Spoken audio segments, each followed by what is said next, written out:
Today we have a potentially, or should I say guaranteed, controversial episode as we put the best movie directors into a tier list. Where will the likes of Nolan, Spielberg, and Tarantino land? Let's find out on the Late Night Movie Podcast.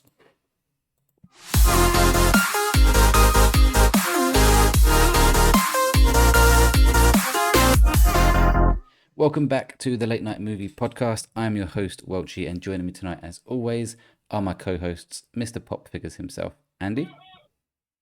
Hello, guys. Happy to be back, and yeah, very excited for this episode. And actually got a couple of pop figures to show off later, so keeping up with my name. Yes, very good. We're also joined by Mr. 10 out of 10 himself, Stephen. Yes, hello, everyone. Lovely to be back as always. And yeah, I'm nervous for this episode. I feel like I'm going to get triggered. And joined by the second best rematch player I know, Jack. I'll take that. I'm not last. Hi, everyone. Good to be back. And yeah, looking forward to this list. It should be pretty funny. This is going to be a controversial one. Everyone's got strong opinions on certain directors. So it's guaranteed to bring in some good content. But before we get there, I do want to do what we introduced on the gaming podcast this week. We introduced it to the movie podcast this week, is the Late Night Family Time, which is where we go through and discuss all the comments we've had, well, not all of them, but the best comments we've had, the Discord comments we've had, Instagram, TikTok, and whatnot. So this week we had a YouTube comment from Big Z. This is actually from 2 episodes ago that we just haven't brought up yet, so I'm bringing it up now.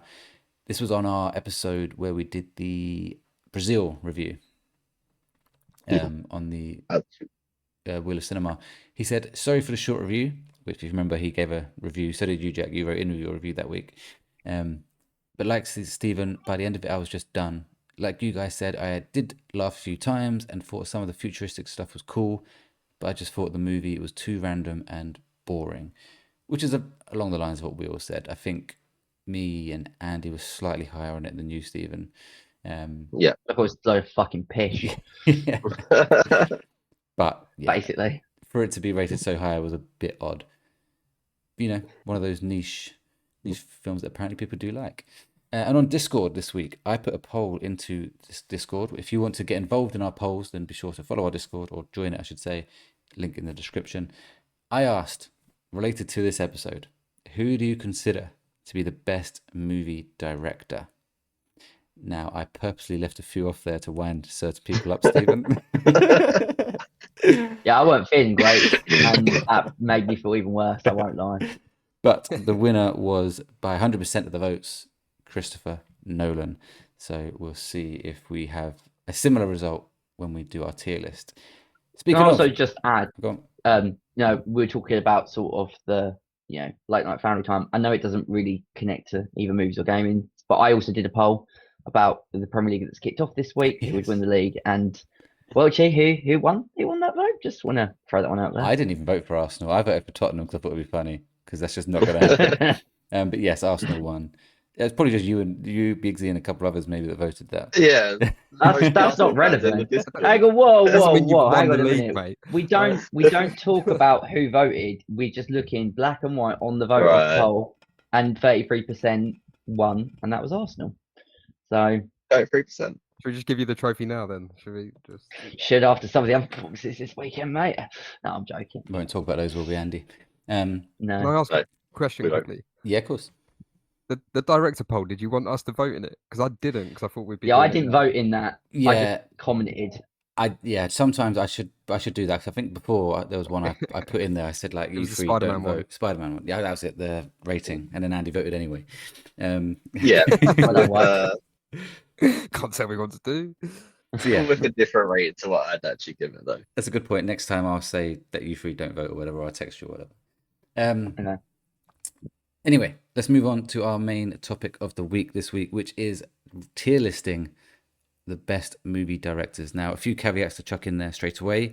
We can only have 15, because the way we're doing it, we did it on the gaming side on a couple of episodes, I think, at least one. We have 5 directors in the bottom tier, in D tier. Now, that doesn't mean they're bad directors. It just means they're the worst 5 of this 15. We then put 4 into C, 3 into B, 2 into A, and we then crown the best director in the S tier. Now, as you can see, we have 15 directors. There was a few arguments bubbling just before we started recording, so I said, let's hold these arguments and we'll do it on record because it'll make for good content maybe. So, the 15 are, and bear with me because you guys can see it small, but even I can see it small because I'm looking at my recordings. Actually, I can get it up here, can't I? Okay, so I'm looking a different way. So, That's what she said. hey. The directors are Christopher Nolan, Ryan Coogler, James Gunn, Steven Spielberg, James Cameron, Jordan Peele. Here we go. Denis. I've already forgot. Villeneuve. Denis Villeneuve, which is that's a much better sounding name when you say it properly than Denis Villeneuve. Yeah. Denis Villeneuve, Greta Gerwig, David Fincher. I'm really bad with pictures, so I'm having to like really think of who these people are. Scorsese, Quentin Tarantino. I can't remember the bottom guy. Who's that, Jack? Paul Thomas Anderson. Right, yeah. Paul Thomas Anderson, Ridley Scott, Nia DaCosta, Yeah. and James Wan. Now, before we get loads of hate in the comments, there's gonna be a few people asking for certain directors in a second, but also we're not doing best of all time. We're doing best in, let's say, 10 to 15 years, the last 10 to 15 years. So you're not going to get your Alfred Hitchcocks, Stanley Kubrick's, those kind of directors. We're talking current-ish, at least still going. Within our yes. Yeah, sort of in our lifetime. They've almost. basically had like at least 1 to 2 movies that have come out in the last 10 years. I'd say, 15 years. Yeah. So the list is done. However, I feel like Stephen and Jack want to change things, or was it just you, Stephen? Well, I've got a very, very passionate, thought-provoking discussion regarding Edgar Wright. I mean, I met him yesterday. I could have easily said to him, "You're going to be featuring on our next But he episode." wouldn't be on it. I didn't say that, but could you imagine if he then by chance actually listened to it and he's wearing the hat and he's not on there, he'll be livid. And He's wearing. I mean, I love. Yeah, and he was wearing that. Oh, sorry. I thought you meant like you yeah, gave him our hat. I was going to say, No, wow, no, that's looking really cool. no. I should have probably clarified that it has our logo on it, and I need to get one of those. But anyway, besides the point. Well, I would, in relation to Paul Thomas Anderson being out and Edgar Wright being in, I love Paul Thomas Anderson, but all of us collectively, you've not seen. I don't think, Welchy, you've seen any Paul Thomas Anderson movies in the last 10 years. And he didn't see one battle after another. Cool, yeah. And we've all seen Edgar Wright movies more. So that on its own Not in the last 10 years. work. Well, Yeah, but yeah, Thomas Anderson's but just straight up better, so yeah.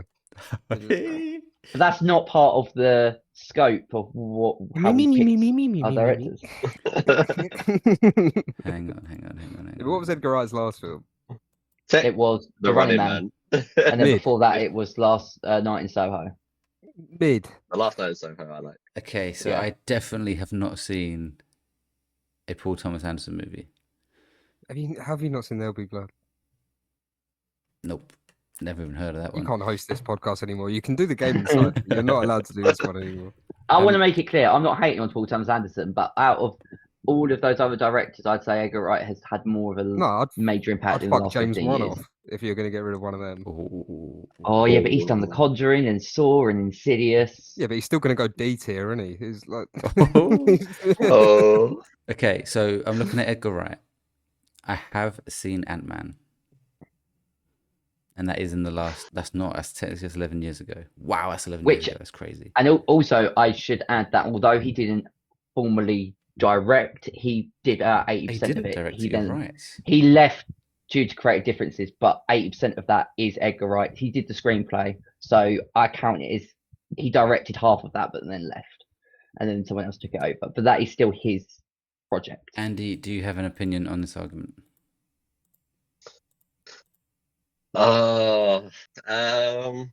You met him yesterday, Andy. So the thing is, Andy, I think you want to go with Stephen here, but because it's Stephen, you Yeah, don't want I to. Yeah.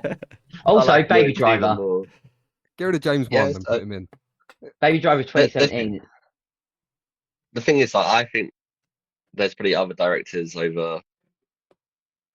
Him, If I'm yeah, choosing exactly. between those two, I would choose Edgar Wright because obviously I prefer his movies and I've seen more of them, I can't believe this. especially recently as well. Like I've been rewatching his older films, so I haven't seen The Running Man yet, but The Last Night in Soho was really good. Okay. So then James Wan or what's the other guy's name? Paul Thomas Anderson. Who goes? And you've definitely seen more James Wan movies because we've watched all the Doesn't mean it's Conjuring better. movies at the cinema. The last Conjuring was awful. Hmm. James Wan. The thing is, he's worked on a lot of stuff, Really? but like without outside of being director as well. He's produced a lot, like Megan, Annabelle. Yeah, but we're talking it's just all directors here. horror. We're not talking. Yeah. So if I go, I'm No, looking but- at director only here. He has directed Aquaman, Mhm. Malignant. That's it. Yeah, Malignant's a great Oh, horror sorry, movie. both Aquamans. The Conjuring 2, Furious Mhm. 7, Insidious 2, The Conjuring, Insidious. Yeah. There's a lot that he didn't direct. This is so funny. I am going to lean with getting rid of Paul You Thomas dare say Anderson. No way. No way. He fucking they won an Oscar last year. They won an Oscar. Did they? Yeah, they won. They One did win battle- the Oscar for One Battle After Another, What and I'm one? not What disputing Oscar? that. It was best director, wasn't it? Oh shit, we can't get rid of him. Well, we can. We can't because he's It's literally won the best director. multiple He's literally the best director Yeah, last for- year. We can't get him Yeah, out. for of that it. film though. No, I can't get rid of him. If he's Well, hang the on, best Google director that of because I may 2020, not be Did right Aquaman on win an that. Oscar? best best director Oscar That's a flash. 2025. I just think there are other scopes rather than just looking at awards. Sean Baker. Oh, Oh no, wait, it would have been this Oh, year, wouldn't it? It for- would have been this year. Yeah, win this year. Yeah, that was for Anora in 2024. Great. Definitely did win some. Uh, It won Yeah, best it did. picture, best film editing, best supporting actor, best director, best adapted. Jesus, no, is that its nominations? They can't have won that many, or did it?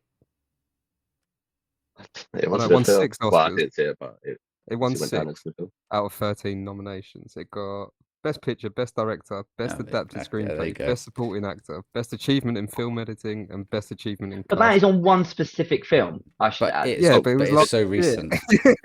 It's Let's say bye bye to James Bond. James Bond. Edgar Wright is You got. in. I mean, I I think wa- you won that. You got Edgar Wright in, Stephen. Yeah, I got Like- Edgar Wright in. I'm unhappy that James Wan has gone, but if it means that Edgar Wright's in, then I'll take it. God, this is going to be a controversial episode. Right. Okay. Why are you guys hating on Edgar so much? I mean, he gave you the Cornetto trilogy, for Christ's sake. I'd rather have him in than James Wan. Because I don't really give a fuck about horrors, if I'm honest. You wash your Do mouth we have out. any more issues before we go? No, There's pretty a lot of issues, but I'd I'm swap Edgar Wright satisfied. for James Wan. Okay. no, I'm satisfied. Well, there we have it. Ish. That's the 15, and it's going to be tough. There's going to be some heartbreak, I feel, in this. But we'll try our best and get it to 5 in the bottom tier, going all the way up to S tier being 1. So let's start. Edgar Wright, D tier. No, absolutely not. Okay, is there anyone here?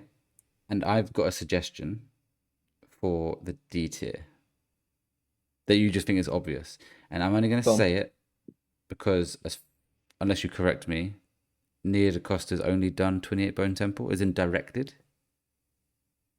Directed No, Candyman as well from 2021. yeah, Candyman. Oh, And obviously, there's in terms of good movies, I guess. I'm going to be doing a I lot would of I Googling would here, put aren't I? Need DaCosta. I'd put Need DaCosta in D tier. With the potential, obviously, Bone Temple is so Yeah. fucking good that I don't like If putting her the- there. Yeah. But maybe this I is me agree. being really harsh.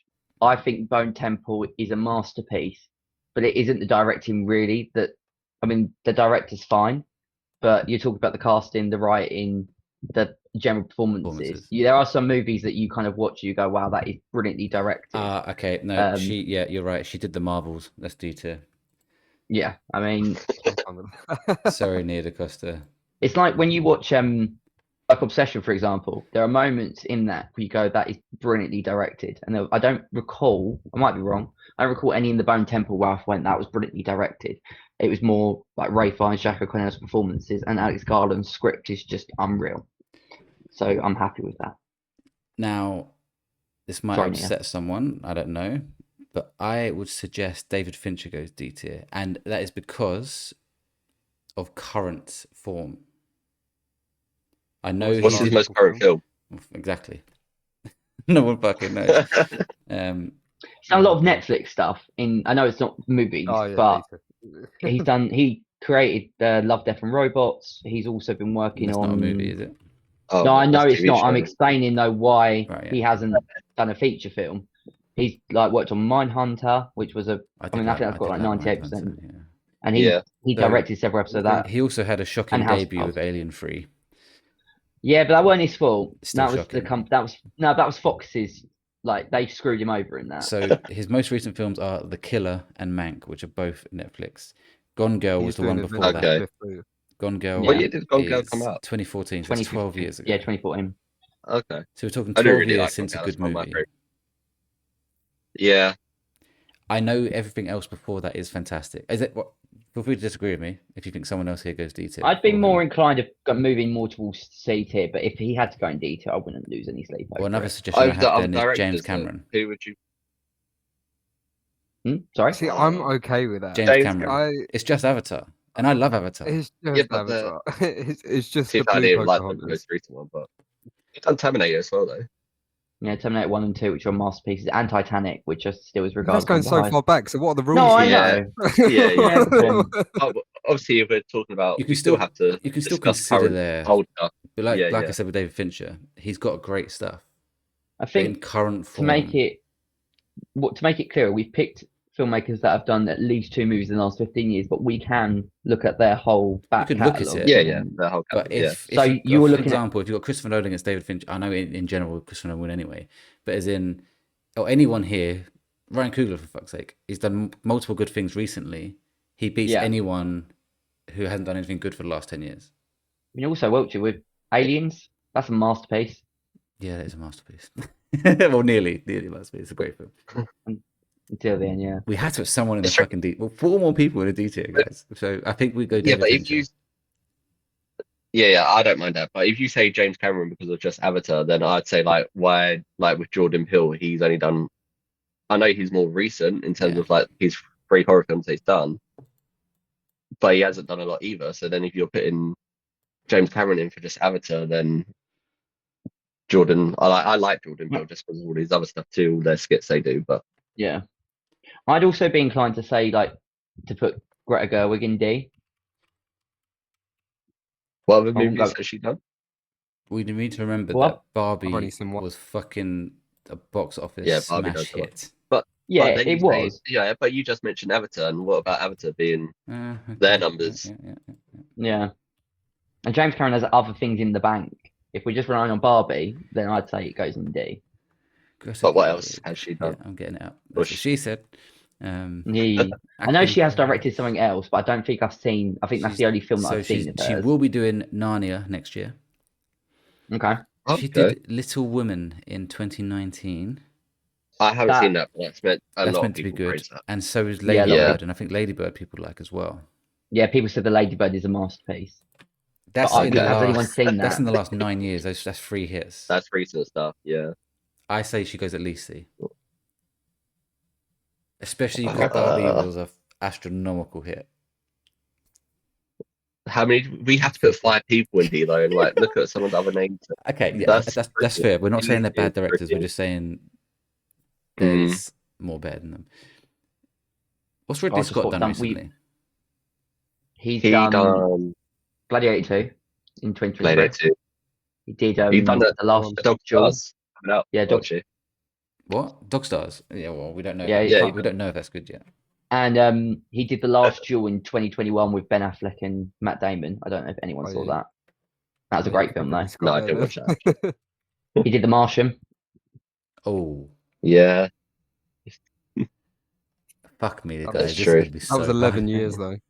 Thing The is, travel though, rules you're using. the problem with well, there is. Go on, Andy. what was the last thing Tarantino done? Once Upon a Time in Hollywood in 2019. And That before didn't go that well, did it? He did all right. what was before that? What his Hateful Eight in 2015. Play late. 11 Then years. Django. Interesting. Mm, But Um, also, we're not getting to yeah. Tarantino yet. He's not anywhere near D, so we don't even need to speak about him right Ridley now. Scott. There's plenty of good names above him. You know. Ridley Scott has done Gladiator 2, Napoleon, House of Gucci. oh, Yeah, that was terrible. That was bad, Napoleon. The thing is, I've got a criticism of Ridley Scott. Ridley Scott is only good if he's got a good screenplay. So if he's working with someone that writes a really good script, his movies are incredible. Like, Prometheus, for example, That's a or good Gladiator. excuse. That's a good excuse for me. But if he is working That's on a good enough for me. something like Napoleon, dreadful script, yeah. his movies all over the place. So No, looking I at his put him movies down. here, there's a lot of hits If and a you lot of write misses. Napoleon. he doesn't have a good ear for a good script, I don't think. And when he does, it's extraordinary. Like American Gangster, for example. That's an unbelievable Oh, script, and yeah. it's an unbelievable film. Martian, same. God, I hope Dogs, because my dad has read the Dog Stars and said the book's not that great. So I'm Oh, now going really? into it thinking, oh Oh God. no, it's gonna be one who's misses it. Yeah, maybe. Okay, two more. This makes it easier. We've I got to just- be able to get two more out of this. Are we I going also Greta just for wanted any? Well, no, she had some hits. I also just wanted to add that Edgar one Wright has that- had some fucking misses. Yeah. The Running Man The being Running one Man. of the recent ones. Yeah. The Yeah, Running that's Man, the you didn't even only like The Running one. Man, did you? No, it was all right. It was his weakest film, but every other of his films, I would say, are very, very good. I'd also actually just give an honorable mention to Danny Boyle because he's done some really good piece of work over the last sort of 15 years. But he did 28 years later, so he doesn't deserve to be on this list. I would go out They- the well, they rest of love that 28 list. years.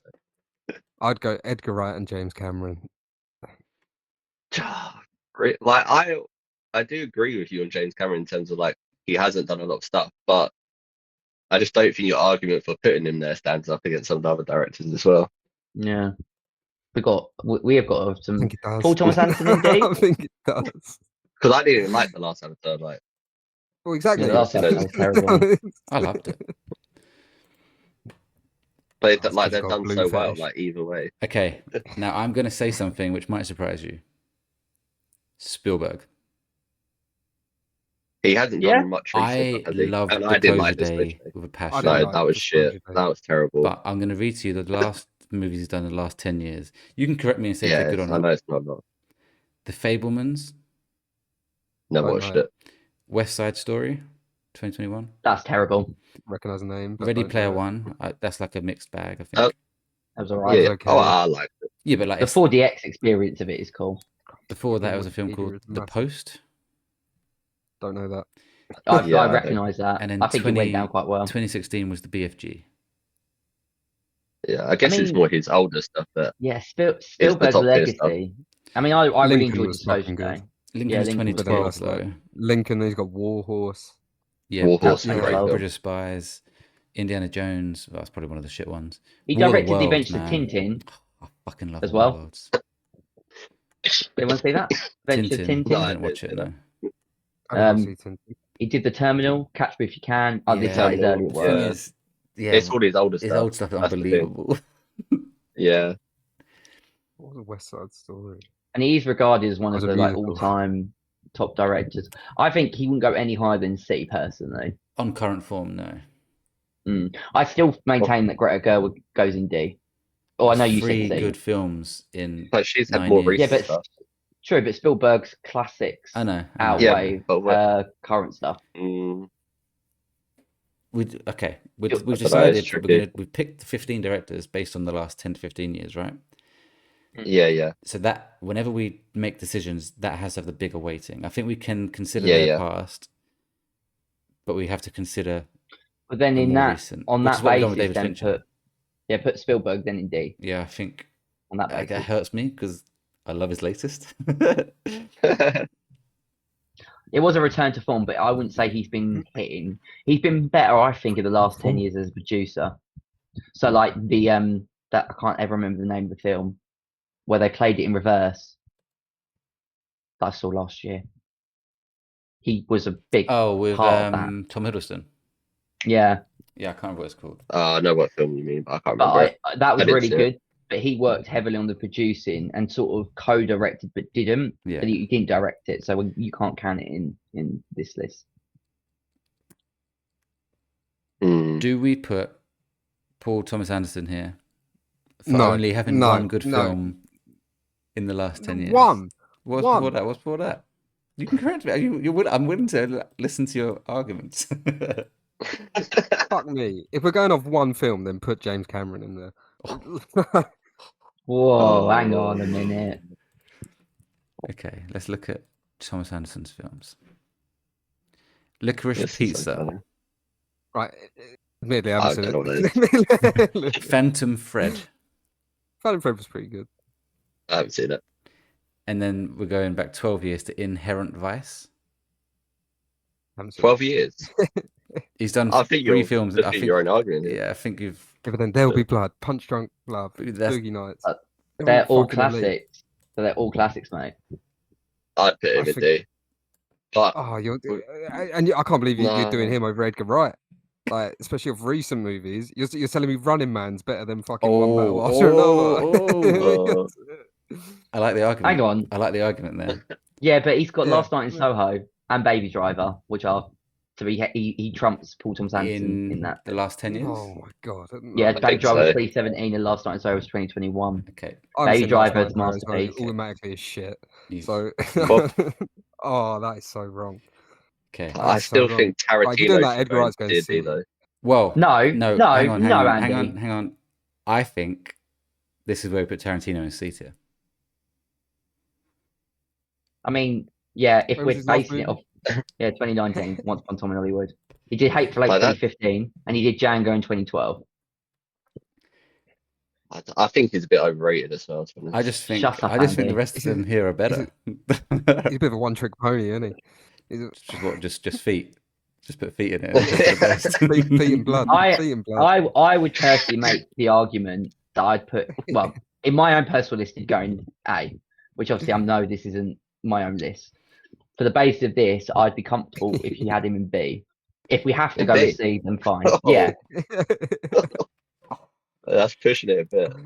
but my main argument is what he done in his early days. But I'm biased. I love every single frame of all of his movies, so I'm not going to be biased here.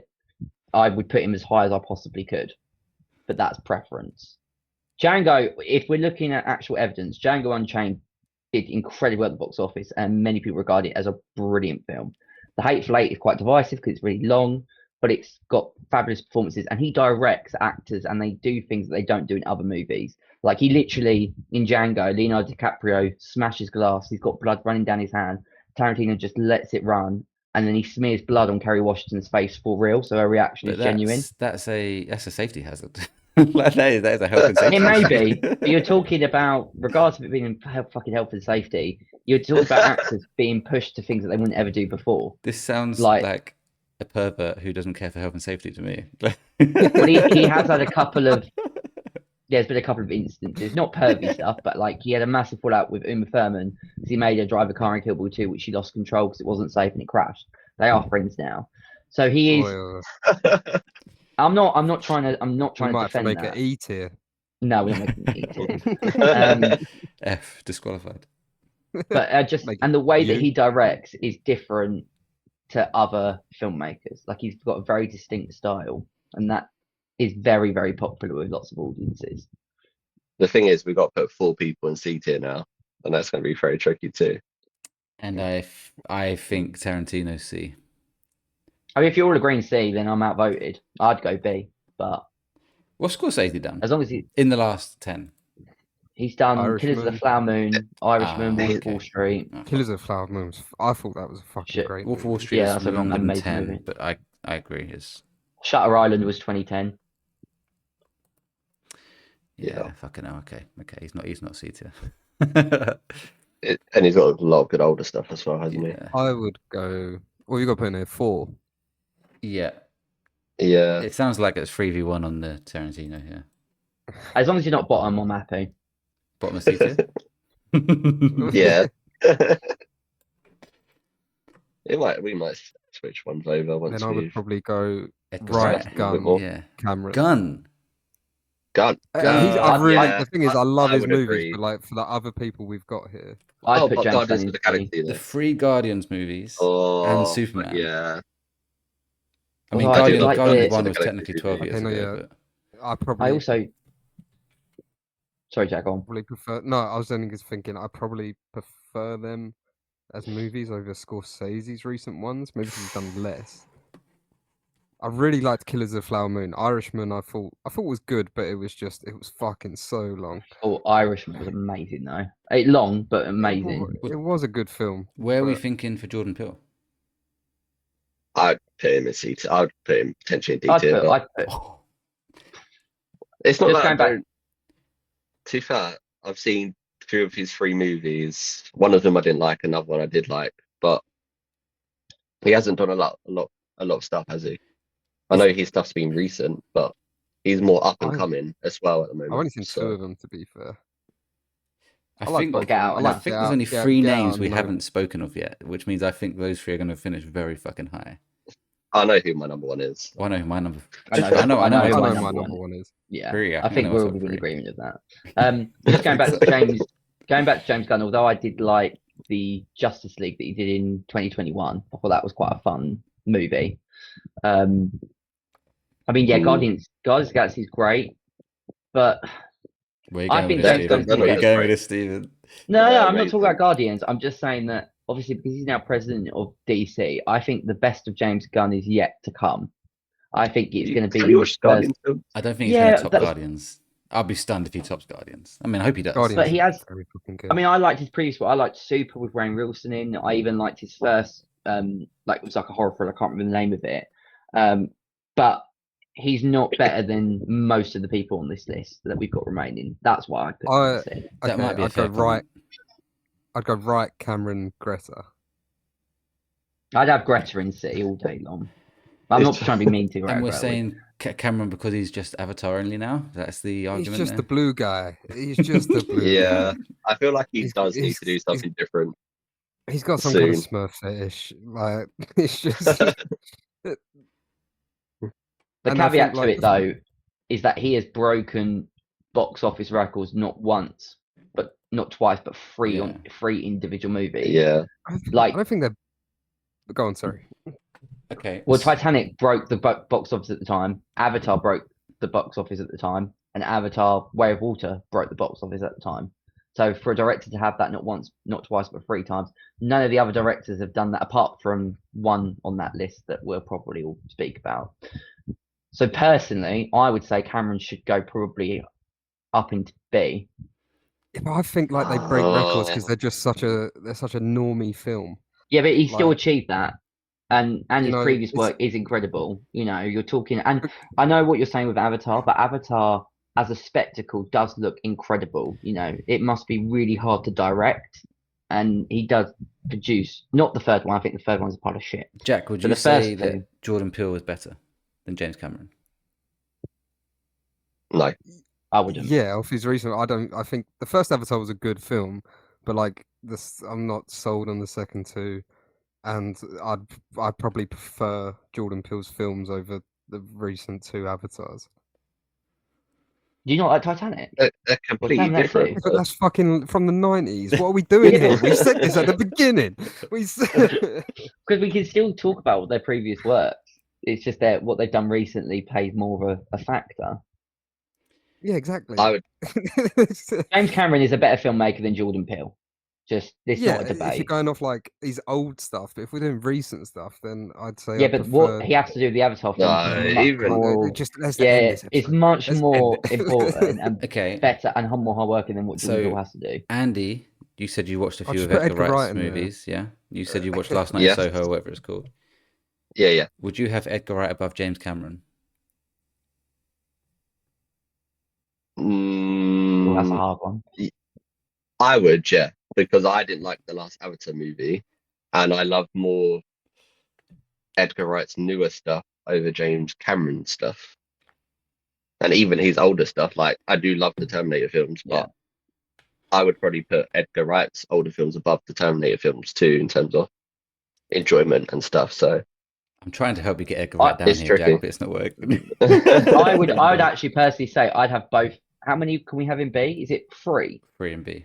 3 and B. I'd have Cameron and Wright in B. But then we need I would we personally need put 2 and C. Jordan Peele below below B as well. I'd put Jordan Peele in C personally.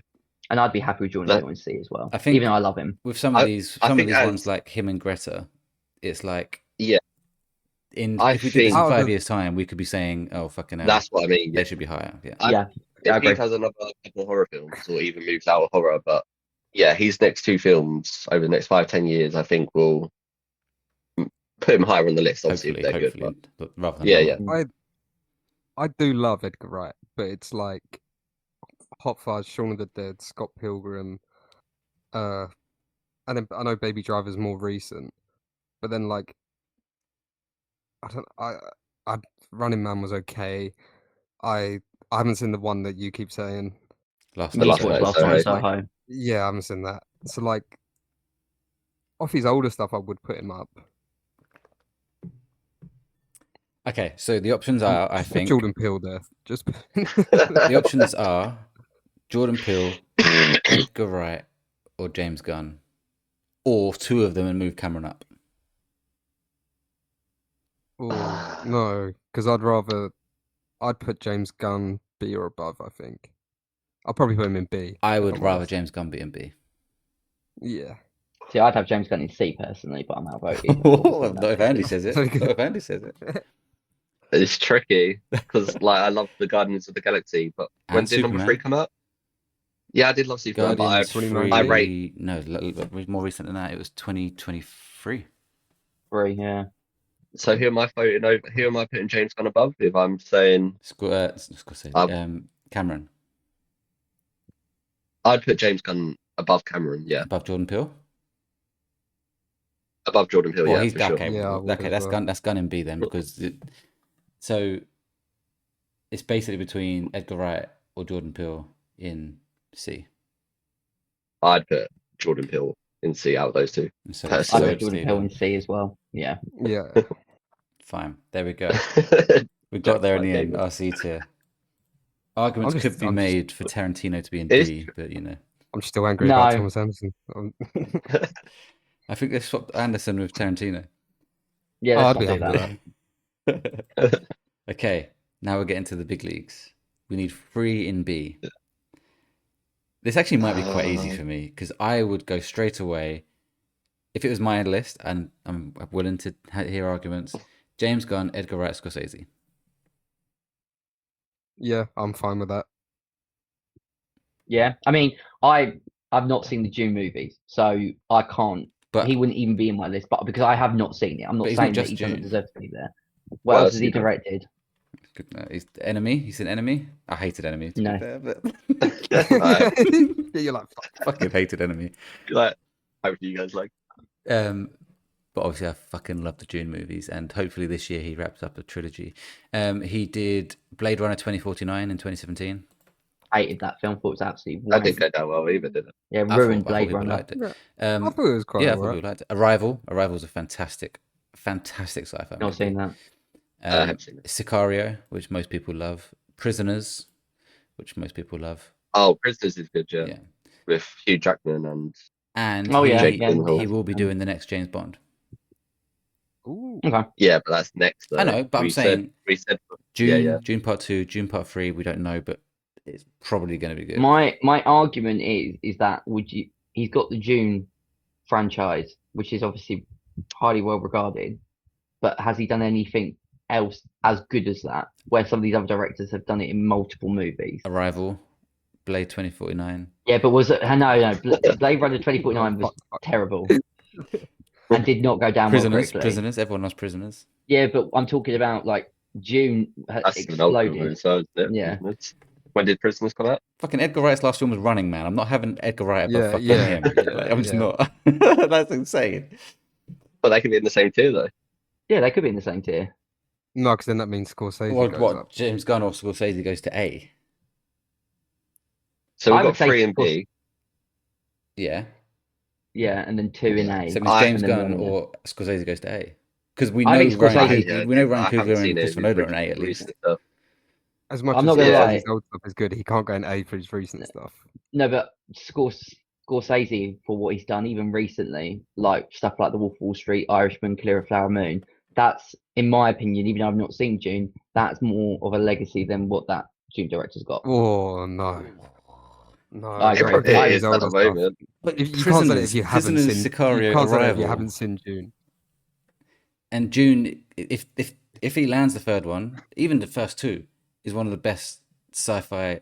I'm not sequels ever. disputing. I'm not disputing because okay, I know even though I've not seen June, everyone that I speak to says that there are. I've not met one person that says June is a bad movie, and they're all massively high rated on Rotten Tomatoes.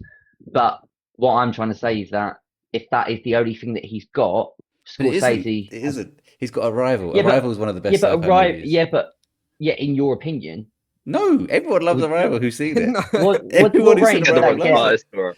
Yeah, what's the Rotten Tomatoes score for Arrivals then? And Fuck's what did it sake. make at the box Why am I office? defending That- a great director here? I'm not saying he's not a great director. I'm just saying that in my opinion, I think that there are other directors there that deserve to be higher. I swear to God, if this Arrival What did didn't the get a good Irishman get rating. as well critically? Because I want to know that. Irishman got very, very. I think got like 96. Fucking please, Arrival, please don't fuck me up. Yes, 94 Arrival. Correct. Okay. What was the audience score? That don't matter. 83. Yeah. Well, no, but I mean, it's always good to know what fans 83. think. So the 83, very Irishman. decent. 95. Got 95. Oh my God, it got 12. Fucking hell. No, Yeah. it got 95 and 86. So we're talking par. They're the same. Yeah. Killers of the Flower Moon. Just want to check that as well. That Maybe only, like 92, uh, 93. the only thing I'd argue is that a lot of his films are very similar as well. Scorsese. Like in terms of like, yeah, he sticks to the same like genre most of the time. But you could make the same argument for Denis. Yeah, because does he do all sci-fi movies? So that's literally the same. Well, Sicario, I don't think is. Prisoners Sicario, is not as yeah. sci-fi. But a lot of them are. Yeah, A lot of them are. but Scorsese also he's done the bloody animated film, and he's done a horror thriller with Shutter Island. So he doesn't. He Yeah, tends. I suppose. Wolf of Wall Street is technically a comedy. He's known for his gangster movies. That's his. They just bread all and have like a butter. similar vibe to me. Yeah, This is tough. but that one is tricky. So getting we're tricky, putting though. James Gunn in B, right? Yeah. He's- Edgar Wright's got to go yeah. in B as well. Yeah, It's I agree. literally deciding the last person. Yeah. And by the way, I'm not putting these in order. I'm not saying James Gunn's better than Edgar Wright. No, Although Probably I Edgar Wright's in personally B would, and fucking Thomas Anderson's in D. You just got to let it go, you, mate. you just about got him in the 15, mate. Yeah. You're lucky as that. You're lucky. Yeah, exactly. What You're does it do lucky with that fucking he's here. Edgar Wright. Okay, It's a better I think filmmaker, we'd have a man. vote. If it's me, I'm putting Jack. How'd you say it? Denis Villeneuve. Villeneuve. Villeneuve. Denis Villeneuve in A. Scorsese in B. Jack. Yeah, I'd do the same. Stephen. For I would recent have- movies. The other I'd way have around. Scorsese in A and then Denis in B. Andy. I would, going off most recent stuff, I'd have to go with what Jack and Welchy is saying because I haven't seen The Irishman. I haven't seen The Killers of the Flower Moon. Damn it, Andy. Saw the new trailer for June 3 in the cinema recently, and it looks fucking incredible. Like, yeah, it's That's it's fine. tough, I'm fine to be outvoted on that. I've got the They're top very three. I've close. got the top three I wanted. but I on do button. also like. Okay. Is this the easiest part of the night? Yes. Oh, well, Yeah. yeah, well, yeah. It's probably Yeah, easy. yeah, Who's yeah. going S tier? I'm saying Ryan Coogler. No, you're not. Shut No, up. you're not. You're lying. Sinners, Black Panther, and Black Panther 2. No, you're lying. No, There's you're need saying to shut no. up It's there. no. Creed. Don't forget Creed. Don't forget Creed- Creed. Creed- Sorry, Creed. No, I Yeah, would go fuck it, put him S. Christopher Nolan. Yeah, Nolan Christopher goes Nolan there. is He's- my S. He is my His movie list is just Yeah. unstoppable. He's untouchable. He is And he- ridiculous. My top three like directors of all time is Edgar Wright, Tarantino. What for? Because I love Wes Craven. But in terms of what Nolan has I done and love what he's Wes still Craven. doing, he's parallel. No one's getting anywhere near him. He just keeps topping himself, like with everything Yeah. that he does. Literally. Let's not call it topping himself, please, because that's just that's something completely we get different. Yeah, Um, okay, well, I think we're all happy with at least the top one anyway. So I'll go through the list for audio listeners. Hopefully, audio listeners, this was easy to follow and keep up with. But for visual listeners and watchers, I should say, it was obviously much easier. D tier, we had in no order. Like the tiers are all just everyone's on the same level on that tier. Nia DaCosta, Yeah. David Fincher, Ridley Scott, Spielberg, which is crazy, and Paul Thomas Anderson. That's Paul right. Thomas Anderson. I don't like people that have three first names. That's ridiculous. I mean, Anderson, the Man United footballer, he was Anderson. C tier, we had Quentin Tarantino, a bit too high for me. James Cameron, Greta Gerwig, and Jordan Peele. You can't, to be fair, just slightly on that, Welchy. Have you many Tarantino movies have you actually seen? One. Exactly. Come back to me when you've watched 5, and then you can make that comment. Please I don't have a foot fetish. B tier. B tier is James Gunn, Edgar Wright, and Martin Scorsese. A tier, Denis Villeneuve. Villeneuve. I keep doing Villeneuve and I go Villeneuve. Ryan Coogler. And then in S tier, we have the god of movies, Christopher Nolan. Yeah. I'm pretty happy with that. I think Stephen probably hates us the most. Or I mean, if the only change I would make is I would have probably I'd have Tarantino and Edgar Wright in my A, but then that's just over personal preference. But then where would you put those other two directors?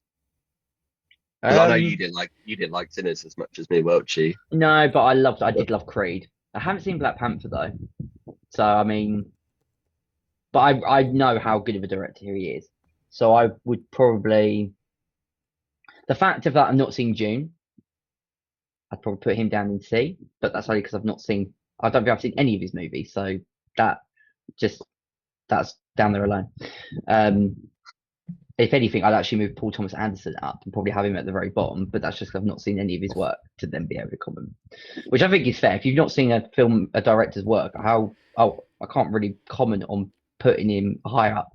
And then Ryan Coogler, I would have in B. Jack? Yeah. B. I would probably, even though we were joking with Stephen, I would put maybe Tarantino higher. I wasn't joking. Of recent work, I would maybe put Cameron down, put Thomas Anderson up. It's not massively different. No, not massively different. Yeah, no, I'm pretty happy with it. I can't really comment on Greta too much. I've only seen Barbie, and Nia DaCosta I've only seen Bone Temple, so they're hard for me to judge. With these, I'd love to do it in like the next 5 years. It's not too far. Yeah, compare and see. Yeah. I mean, I think Christopher Nolan will still be top. You say 5 years, probably like 20 years. I do love Edgar Wright, but he is too high for me. Who's too high? Sorry, Edgar Wright. I do love him, but I love his movies, but I wouldn't say he's B tier. Do you really? Andy, would you change much? I don't think so. I'm quite happy with the list. Like, Sinners was was my favorite movie last year. So Christopher Nolan's always going to be top. Excited for June 3 to come out. So yeah, obviously Edgar Wright I love. I'm pretty happy with that list. I think over the next 5 to 10 years it might change. Like I said, with like Jordan Peele, if he releases more movies and they're sort of similar level to what he's done, then he might go up a bit in terms of like recent stuff. But yeah, I'm quite happy with what we actually got in the end. Me too. I would have It's almost put, like I made it myself. yeah. I would have also had Danny Boyle somewhere. I don't know. I probably would have got rid of Greta Gerwig and put Boyle in instead. Well, there we have Because it. also Danny There's so Boyle, many directors. but like also Danny Boyle won like best director for Slumdog Millionaire, which I know is obviously an older film, but that won like 14 Oscars. That was an incredible film. 28 Days Later, he created 127 Hours with James Franco. Like I think his bank of work Oh, what a is good stronger movie. than Greta's. Problem is, Trainspotting. problem is 28 Days Later is the worst of the franchise. So that's not great, is it? Whoa. Well, No. 28 Years Later actually is the worst No, it's one. definitely But not. Cool. Well, that is the tier list. Let us know what you thought of our tier list. Who would you change? What one that we put there pissed you off the most? That's what I want to know. I imagine we're going to get a few Tarantino comments, maybe. Maybe not. Maybe people are going to be upset about Spielberg or David Fincher. We'll see. But let us know in the comments or on Discord, wherever you want to. We're going to take a quick break. And when we come back, we're going to be talking about what we've been watching. Welcome back to the Late Night Movie Podcast. We have just done our tier list of movie directors. We're now going to play a very quick game. I think it'd be quick. I haven't played it before. We'll find out. We are on the Cine Nerdle website again. Last week we'd done their battle games that you can do. This week we're going to try out a game called Critical. Now, Dun, dun, dun. it basically seems as simple as it sounds. Guess the film from its critical reception. So I think it's going to come up with a review. Okay. Probably, I'd probably take from Letterboxd or something. We'll see. We have to guess what it is, and I'm guessing we'll get like a certain amount of guesses. Cool. Sounds good. All good to go? Ready? yeah, let's do Yeah, it. well, Do it. Play. are we Okay. playing against someone? No, it's just us, I think. Okay. Yeah. So the review says, I'll read it if you can't see it. It's quite small. God Yeah. damn, I was just expecting a Yeah. couple of punks running through the woods, not this heartfelt emotional journey. Running through Is this the definitely a woods. movie? Yes. Guess the movie from Reviews and Metrics. Okay. They gave it 4.5 stars and a love heart. This must be Letterboxd. Oh god, it's going to be something like Jumanji. So we have 20 guesses, but if you see here on it says we can Running through the woods. remove a guess by getting its Rotten Tomatoes score, IMDb rating, and stuff like that. So we can, Right. Oh, okay. You can get hints, but you lose a guest. and every time we obviously need a new review, we lose one as well. So let's Yeah. get another review up, see if we can. Yeah.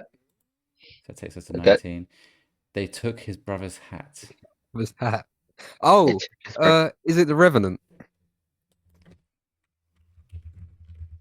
Oh my god, Jack! If you get this first time, Revenant. Did I spell that right? Or is it I think it's- E? I think it Yeah, is. that Yeah. looks wrong. Revenant 2015. Yeah. Incorrect. Nah. No. Took his Good guess, brother's though. hat. Okay, I'll reveal one more. When did you realize that you and your friends had played outside for the last time without even knowing Oh, it? Okay, It. that's not The Revenant. Oh, it The could be it. 2017 It. It. Oh, that's a Did good shout. they take someone's hat? But why would they be I can't expecting a remember couple of that. punks running through the woods? 2017, yeah? Or No. I don't know now. No. Someone Just because running obviously through they're the going through like the woods and they go outside, and I can understand why I said Your that. friend played outside. Should I reveal a Rotten Tomato score? Yeah, go on then. What's this? The critic one? It might be both. You'll find up. Okay. Both. 89 critics, 94 audience. This is a good fucking Wow. movie, Yeah, guys. it's kind of the thing is like the reviews obviously aren't gonna like. It's like the trick review ones that we read, and they're like, it's Yeah, such an this- obvious film. This is, Yeah. but Okay, That's a big review. this one's a 5-star So- one. So we'll go with this one. sell my brother's hat. Okay. Absolutely wild how this movie manages to distinctly characterize and grow each of the boys in the group by the end of the story. And allow them all to individually relate to every other member in the group one-on-one while still maintaining I got it. the ensemble structure. Best child acting and dialogue of all time, maybe.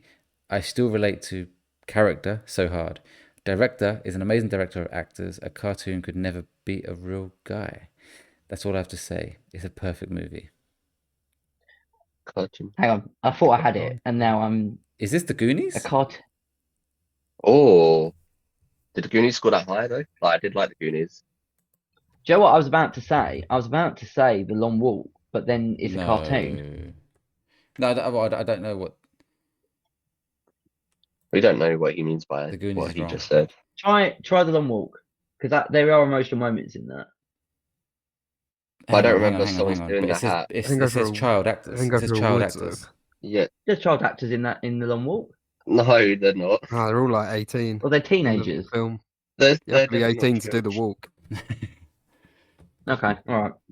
What's The the Long Walk definitely aren't movie children. where it's like the four boys and they follow in like the train line? There's no cartoons in that. Yeah, that cartoon bit's throwing me off. What? Yeah, what's that bit say about the cartoons again? A that cartoon review? could never beat a real guy. A cartoon would never be a real guy. What's that even mean? Like, Was this a cartoon Space Jam. before then they remade it? It's not Space Jam. Yeah, no, it's-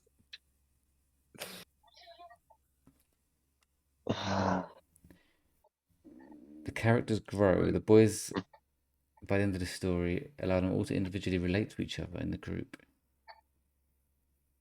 In between his movie. The best child acting dialogue of all time. What's the was that Spielberg? The one is like a train in it. Something 8. what I just said. What'd you say? No, I can't think of the film name. But it's like four young boys and they're following like a train line. But the train They like took the flips piss or out of it on something. They took the piss out of it on Family Guy once. But I can't think of the name of the fucking film. Something 8? Oh, number 8's coming to my head. I don't know. Number 8, the 8th. Right. Worldwide box office. Oh, 54 Is that million. minus? No, well, no, it means around. Okay. 54 million. But you don't. If it's an older film, that might like be extremely good based on the budget. True. But that's not a minus sign before it. Didn't make a No, loss. Did that it? means around, like roughly. Oh, I see. Okay. He must have me on mute or something. Oh, what did you say that, Andy? Oh, my bad. yeah. Okay, we've got another 5-star review. The only 12-year-old boys I will tolerate. What is this That fucking could movie, have been man? fucking This dodgy. sounds dodgy. Yeah. I can't think of the fucking name of that film. My dad tried to make us watch it and we all hated it. I'm sure it's Spielberg. But would Spielberg only get 50 million in the box office? Is it like the movie Again, that starts off in depends on like the year. they're all in a wasn't that old. treehouse? Treehouse. I Oh, don't no. think it's a treehouse. No. Oh no, I might be thinking of a different film. Is this Narnia? No. Because they're saying obviously there's obviously like a group of just 4 boys or something. Okay, the next reveal was -2. Not Oh, 1. man. So we've got 11 guesses left. We still have a lot of guesses after. I'll do Yeah, -2. just do it. I never had any friends later on like the ones I had when I was 12. Jesus, does anyone? Ain't that the damn truth? So this setup. Is that a quote? So They've done yeah, that it's a quote. quotation. So for me, that means either just at the end there's a time skip and you see them as adults and they talk about their friends when they were 12, or there's like back and forwards all the way through, which it would have been Or a is good like a one for this. narrator? Or a narrator, yeah. It's giving me like generally like it vibes. I know obviously it's not because it's Yeah. not it, and it certainly isn't in chapter 2. But like, So the films I'm thinking of, I don't even think would have scored anywhere near that. Like those audience scores and critic scores. I literally had Spielberg's movies up earlier, and I still can't remember the fucking name of this film. it might not be that though. It might I not. think it could be that film, but I don't know the name of it. It'd feel cheating. Google I'm it. telling you, it's something 8. Are you sure? 8. Yeah, this. So we was on holiday a few years back in Turkey, and my dad was like, "We have to watch this film. Everyone's saying it's like the best film ever." And we watched like half of it and was like, "What the fuck is this?"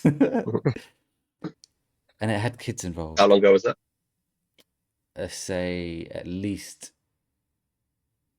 How old am I now? Fucking hell, I'm old. 14 years ago, 15 years ago. Okay. I don't think the IMDb rating and Letterboxd rating is going to help here. Should we go one more? That review? movie you're talking about, it weren't Super 8, was it? Super 8. Yes. Would that fit at what we've been talking about? I can't remember. I ain't seen that movie in like yonks. Fuck it. I'm doing it. Oh, it's actually number 8. 2011. Oh shit. Oh no. That's Well, I'm out then. I don't know what the fuck this film is. I'm baffled. We can do the next one for -3, but then we're getting very close to not getting this. Let's do -3. I wish the hell I was your dad. Is maybe my favorite expression of love or friendship in any movie. This sounds like a great fucking film, by the way. I want to watch whatever this is. I think I know what movie it is, but I don't know the name of it, which is just bad. Can you describe it more? Oh, it's like him. I Without can't remember Paddle, like, but they're when not about. kids. Oh, Without Paddle's a fucking great film. He's like trying to blind the fish. They took the piss out. I remember him taking the piss out of it on Family Guy even more. But I feel like it was a book as well. And it's like 4 boys. One of them's got like a t-shirt rolled up, and he's got like a pack of cigarettes in the t-shirt. So it might be like set in like the 60s or something. And they're just like walking along a train, like along a train route. No, it's not train spotting. And then like, it must happen in the film because it happened on Family Guy. I think they find like a dead body. That's what they're going to look at. It's just like a dead guy who's in a river or something. I have no idea what you're talking about. For the life of me, can't think of the name of the film. I'm out. I ain't got a clue. We can go for I'll one just more. Google it. One more Can I review. Google it? And if I get it right, then it's fine. Can I do the -5 one? Then we'd have one guess left. No, Well, we we've don't got, want to we've got really- 5 left. That would be done. Oh, I see. -4. Is it really even a 1980s movie Yeah. if there's not a bully named Billy in it? I think it could be. the film I'm 1980s, thinking of, but I I'm don't know out. the name of it. This is it, guys. We've got to get it. Go Can on, I Jack. Google Go on, Jack. Google it. Google it. Go Ryan Coogler it. on. The thing is though, because I don't really know how to describe it. If you're wrong, there's a just punishment. gonna have Oh, that's fine. You can't Google it. Stand It's by still- me. Stand by me. 1986.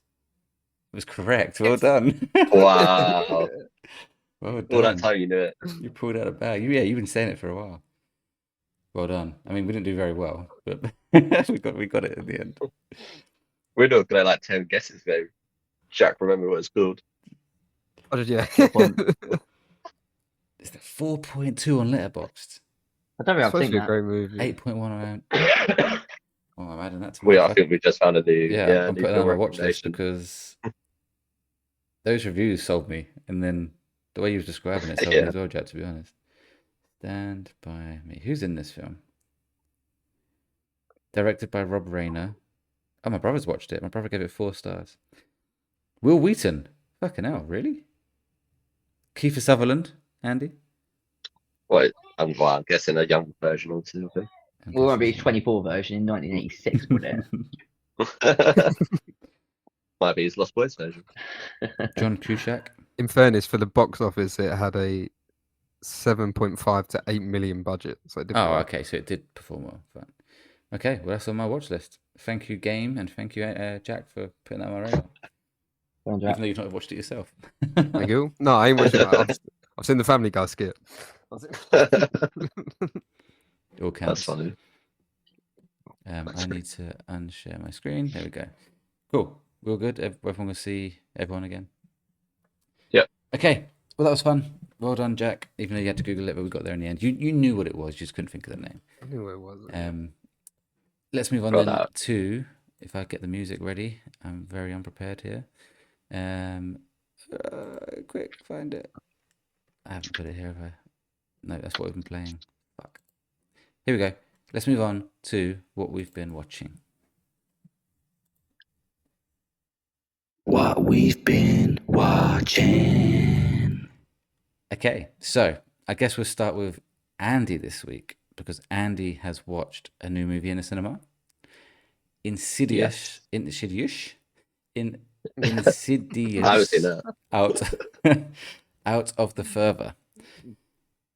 No, The Last Rites. No, that was The Conjuring. I knew that.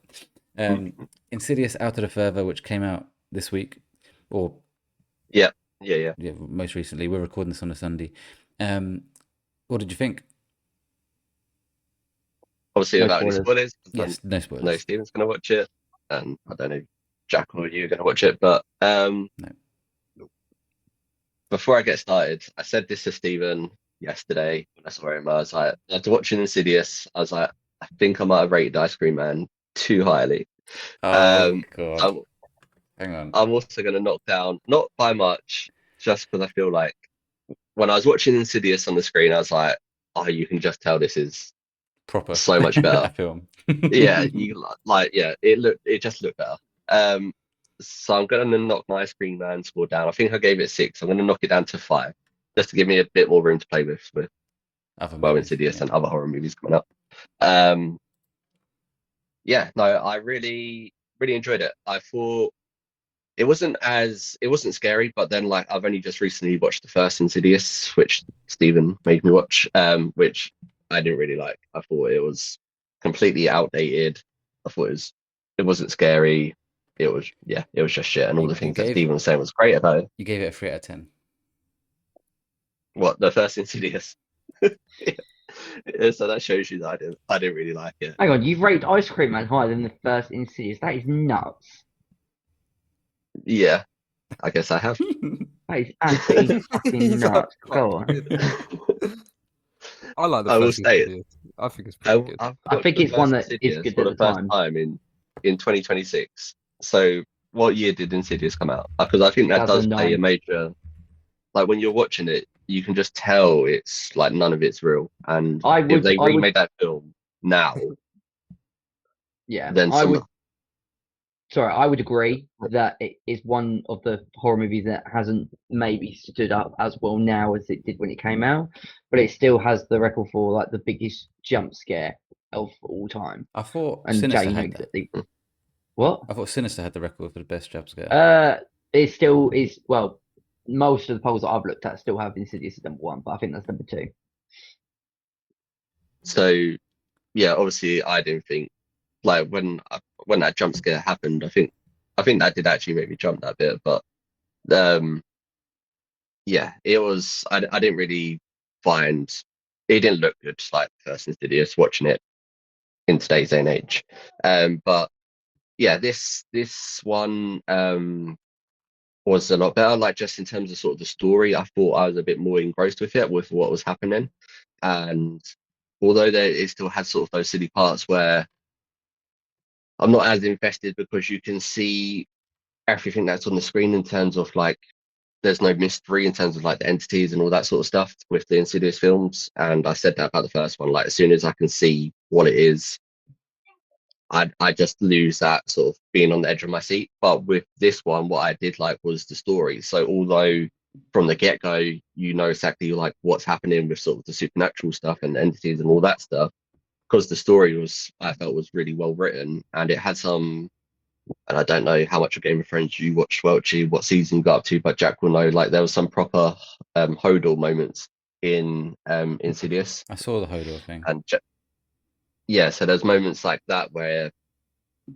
certain things linked back to like years back sort of thing. And like when those moments happened, it made me rate the film higher, because I was like, oh, that's giving me actual proper goosebumps moments, which the whole Hodor thing did when like you found out why his name was Hodor sort of thing. So there was like a few moments like that in the film, which I was like, oh, that's so cool how they've like managed to link it all together from the main character. I can't remember what her name is now, but obviously it starts off for her as a kid and then jumps ahead like 20 years or so, and then she's an adult. But yeah, the story is a lot better for me in this film, so I'd rate it a lot highly. And the performance of, I'm pretty sure I've googled her name beforehand. Do you know the main actor's name, Stephen, in this film? I'll find it for you. Not off the top of my head. Yeah. It Oh, I is mean, you do talk about Lynn Shay, are you? no Amelia Eve. Oh, her. So yeah, her performance I thought was really good, and even the younger version of her, played by the kid in the opening scenes and stuff, I thought was really good as well. And yeah, there were a couple moments where I jumped, but they weren't like oh, they were just like jump scares. They weren't. I didn't find the film like horrifying sort of thing. But yeah, there were a couple of jump scares that got me. But yeah, I won't go into too much detail. But I did quite enjoy it. Amelia Eve is in The Haunting of Bly Manor, but I don't remember her in that. Yeah, I she was the recognise lead her, but in that one of the leads. Jamie. Can't remember. I feel like she must be in something else I've watched, but because I did really recognise her face. But What score would you give it, Andy? I'm gonna give it I think I gave it a 3.5 on Letterboxd. I'm gonna give it a 7 out of 7 out of 10 Decent. for Insidious: The Yeah. Last Rites. 10. Yeah. Out of the There's been a verdict. lot of horror movies this year, so I feel like a 7 out of 10 puts it. It's not as good as like 28 Years Later, The Bone Temple, and Would you some say of the other horror you movies we enjoyed it watched. as much Obsession. as Evil Dead Burn? I'd probably say I enjoyed it more just because the story was better. You gave them both So a I hope 7. I didn't. Okay. But you're not mad about that. Like, that's No, like, yeah, I'm not mad about that because Evil Dead Burn was like I might have enjoyed it more if I'd watched the first one first because obviously there was a whole cutscene that Steven raved about. I was like, oh my god, these characters are returning, sort of thing. In the next one, obviously, I didn't get that same feeling from it. It was the story later down for Evil Dead. Whereas like other aspects of it, the things like the way that the gore scenes looked and other elements of horror in there made up for the story lacking. Whereas like it was more the storytelling in Insidious that made up for me not being like there's no mystery to what's actually happening. You know exactly what's happening. Yeah. But the way it's written, I thought was well done. very good. So you mentioned Ice Cream Man. Yeah. Oh God. After your two rating it a 6, Andy's changed it to a 5, but he did rate it a 6. I thought, you know what? I'm going to go and watch this movie. And I watched it the day after you reviewed it. So you reviewed it. Oh, We no. recorded it on the Monday. I went to see it on the Tuesday. Obviously, that episode. Although I did say to you, I do not recommend it. I said I don't recommend it because I knew you'd hate it. But the episode released on Thursday. But I watched it on Tuesday. So, Ice Cream Man is a very interesting movie for me because I came out the cinema in a good mood. I came out of the cinema in a very good mood because I laughed so much in this movie. Because of how fucking terrible this movie is. Like this movie was a joke. I am giving it a 3 out of 10. Oh my god. It would have been lower if I didn't laugh so much. If I had left the cinema in a bad mood, like if it was some parts they were trying to be funny and weren't funny. Some parts tried to be funny and were a little bit funny. The funniest parts was when it was just fucking stupid. I actually had quite a good screening. It was a small screen. Obviously, this film's not doing very well, but there was like 3 blokes in front of me, and honestly, the way they looked and the way they were like acting and stuff, they could have their own podcast. Like they seemed like they might be like people who had their own podcast. I had a couple behind me and a couple over there, and it felt like we was all laughing in the same manner at the same things for the same reason. You know, like it's like, and I could even hear the guy in front of me going, "What the fuck is this shit? Like, what is going on?" What I will say is there's a few things in this movie which are just not good at all. They make a joke about a young teenage girl being bulimic, and they make a young teenage girl say it. And you know when you're watching it thinking, I'm not the type to get offended by things. Like I can watch a lot of Little Britain, all that stuff. You can make ginger jokes about me, I don't give a fuck. But that didn't seem very appropriate to me. Like it just didn't. And we know when you're watching, you're just thinking, "Oh, that's not." I think you should cut that bit out. Like, let's get rid of that. There was another joke I didn't like either, which just didn't land at all. Oh, okay. So, who's the teenage girl in this? Like, she's the old kid, and like all the young kids fancy her. It's the main What, the boy's sister? The sister, yeah. Yeah. Yeah. They basically make her deep throat a fucking toothbrush in this movie to be sick. Yeah. Yeah. But I was like, is she even? How old is this? I was like, this ain't right, man. This just does not look good on the screen. I Like, think she was in her like the actor's in her 20s. I okay, think she's but playing she's a younger portraying a young version. kid or a teenager. Well, I think she's 17, like in the Yeah, film. it just didn't sit right with me. It didn't. I know, this film's But an that was because 18. she was paralyzed I because know, of the. I get it. It's just when you watch it, just thinking it just didn't look good to me. Okay. But besides that, some of the kills I thought were fucking ridiculous. Like, and they were laugh out loud funny. There's one moment where like he gets a baseball bat and beats his dad in the face on his bed, and you can just see yeah, it's a plastic mannequin. Like it was just so blatantly like Yeah. rubber. Like it's just like, oh, it just looks so bad. And then some of Isn't the other though ones were so just bad. I'm not like defending it because I would agree with that. But wasn't that kind of what you were expecting? Like what were you surprised? Because it was just over the top kills and a gore fest. But they weren't good. Really? Like I No. like a gore fest where it half looks half good. Like The Whistle wasn't a great film, but the effects were at least half decent. Mm. There was just no. It seemed like there was no attempt to have good like graphics in here. And some of the acting was fucking diabolical in this movie. That is though unfortunately that's just a trope of Eli Roth that he just has shitty actors in his films. Yeah, I just really, I had a great time because I laughed so much. for the wrong reason. I laughed so much at this movie, and I said it to my parents. I said, "Do not watch this film. Just don't go. Like, go if you have Did you nothing not? else to do and want to have a laugh." But I, I don't know if it's being with those people in the same screen. Like, if it was just me, would I just sat there like, "What the fuck are we doing?" Did you not quite like the Yeah. whole sort of twist at the end? So that's why I got a 3 and not a 2. I liked the twist. It was very Kill List for people that have seen Yes. Kill List. It was very Kill List. And it did shock me that I was like, oh fuck, okay, I was not ready for that. But the rest of it I didn't like. And when I say the twist, I don't mean the man in the freezer that was quite obvious to me. I meant more what they were doing to who they were doing it to.